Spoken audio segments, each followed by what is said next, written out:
आज से भारत और वेस्ट इंडीज के बीच पहला क्रिकेट टेस्ट मैच शुरू हो रहा है। यह मुकाबला अहमदाबाद के नरेंद्र मोदी स्टेडियम में खेला जाएगा। वेस्ट इंडीज की टीम भारत के खिलाफ उलटफेर करने की फिराक में है, तो वर्ल्ड टेस्ट चैंपियनशिप को देखते हुए टीम इंडिया सीरीज के दोनों टेस्ट जीतना चाहेगी और उसी इरादे से आज मैदान में उतरेगी। नमस्कार, आप देख रहे हैं न्यूज बाइस्कोप और मैं हूं राकेश रंजन।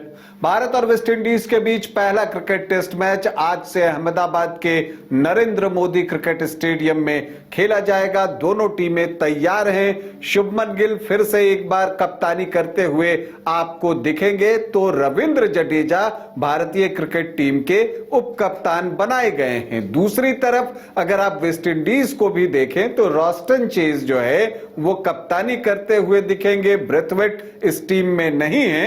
हालांकि वेस्ट इंडीज को झटका शमार जोसेफ और अल्जारिस जोसेफ के घायल होने की वजह से भी हुआ है। लेकिन पिच कैसी होगी इस पर अगर हम बात करें तो पिच थोड़ी डिफरेंट होगी, उस पर हम चर्चा करेंगे। प्लेइंग 11 क्या होगी इस पर भी हमारी चर्चा होगी। लेकिन पहले हम ये बात कर लेते हैं कि आंकड़े हमें क्या बता रहे हैं। तो भारत और वेस्ट इंडीज के बीच अब तक 100 क्रिकेट टेस्ट मैच खेल लिए गए हैं, जिसमें वेस्ट इंडीज ने 30 टेस्ट मैच जीते हैं, भारत ने 23 टेस्ट मैच जीते हैं और 47 टेस्ट जो है वो ड्रॉ रहा है।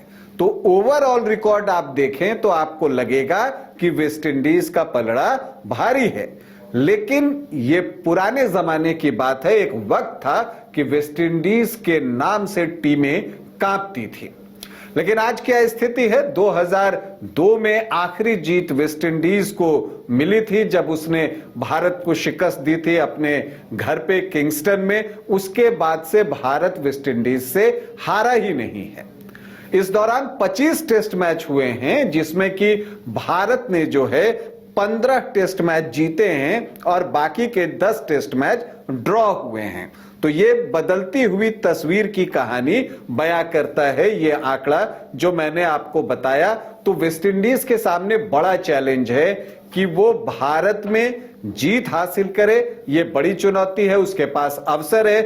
भारतीय टीम ने पिच जो बनाई है वो पिच ऐसी नहीं है कि वो रैंक टर्नर होगी, जो देखकर ऐसा लगता है कि यहां पर शुरुआत में, चूंकि रेड सॉइल की पिच है तो यहां शुरुआत में बाउंस मिलेगा तो तेज गेंदबाजों को फायदा हो सकता है। उसके बाद ये बैटिंग पैराडाइज हो जाएगा और तीसरे दिन से स्पिनर्स प्ले में आएंगे। मतलब कि एक स्पोर्टिंग विकेट टीम इंडिया ने अपने लिए चाहा है।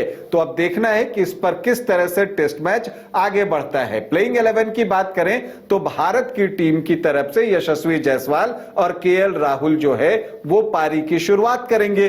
3 नंबर पर देवदत्त पड्डीकल और साई सुदर्शन में से कोई एक खिलाड़ी होंगे। ज्यादा संभावना है कि देवदत्त पड्डीकल को 3 नंबर पर अवसर मिल सकता है।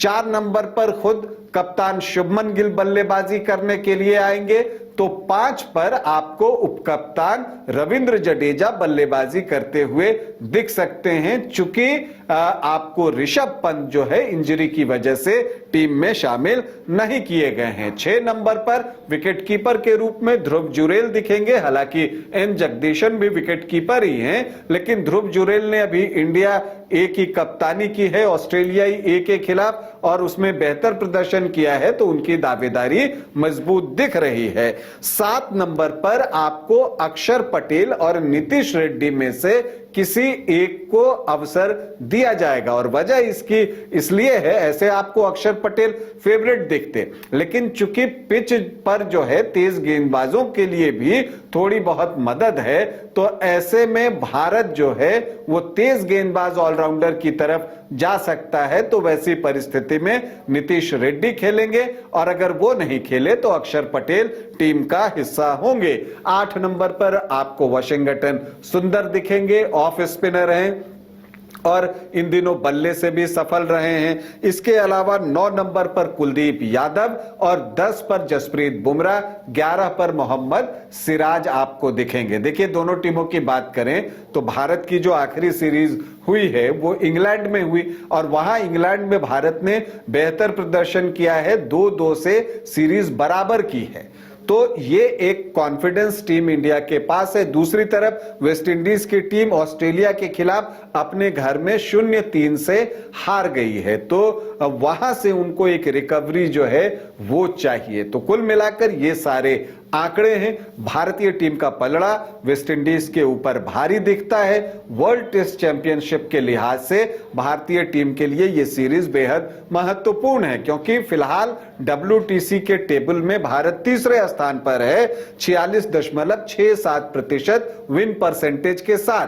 तो भारत ये 2 टेस्ट मैच जीतकर अपने आंकड़े को बेहतर करना निश्चित तौर पर चाहेगा। तो देखते हैं क्या भारत अपने इरादे में सफल होता है या नहीं होता है। हालांकि अगर आप मैन टू मैन कंपेयर करने जाएं तो भारतीय टीम का पलड़ा आपको भारी दिखेगा। वेस्ट इंडीज टीम की बात करें तो वहां पर आपको ब्रेंडन किंग, कैम्पबेल और तेगनारायण चंद्रपॉल जो है ये टॉप 3 में दिखेंगे। तेगनारायण चंद्रपॉल शिवनारायण चंद्रपॉल के बेटे हैं। उनके पिता ने भारत के खिलाफ काफी रन बनाए हैं। इसके अलावा अगर आप देखें तो एले कैथानेस की भी वापसी हुई है भारत के खिलाफ, उनका प्रदर्शन भी बेहतर रहा है, स्पिन बेहतर खेलते हैं, इसीलिए टीम में उनको शामिल किया गया है। लेकिन जो मुख्य भूमिका होगी वो कप्तान रॉस्टन चेज और शाई होप जो कि विकेटकीपर हैं, ये 2 अनुभवी खिलाड़ी जो है वो किस तरह से अपनी टीम को संभालते हैं और कैसे अपनी टीम को मोटिवेट करते हैं, उस पर बहुत कुछ निर्भर करेगा।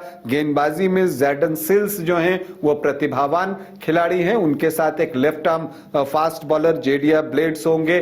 तो लेफ्ट आर्म बॉलर्स के खिलाफ भारत का प्रदर्शन बहुत बेहतर नहीं रहता है, तो उस लिहाज से भी देखना है कि ब्लेड के खिलाफ किस तरह का प्रदर्शन भारतीय बल्लेबाज करते हैं। स्पिनर्स में आपको जोमेल वेरिकन और रॉस्टन चेज जो है वो जिम्मेदारी संभालेंगे। और फिर एक फैसला जो वेस्ट इंडीज को लेना है कि केवलॉस एंडरसन को खिलाकर वो बैटिंग बढ़ाएं या फिर वो खैरी पियरी के तौर पर एक और स्पिनर के साथ टीम में जाएं। तो देखते हैं क्या कुछ होता है। फिलहाल हम टीम इंडिया को ढेरों शुभकामनाएं देते हैं और हम उम्मीद करते हैं कि WTC के पॉइंट टेबल को मजबूत करने के लिए, अपनी स्थिति मजबूत करने के लिए आज भारतीय टीम वेस्ट इंडीज के खिलाफ इस पहले टेस्ट मैच में बेहतर प्रदर्शन करेगी। अभी के लिए इतना ही, इजाजत दें, नमस्कार।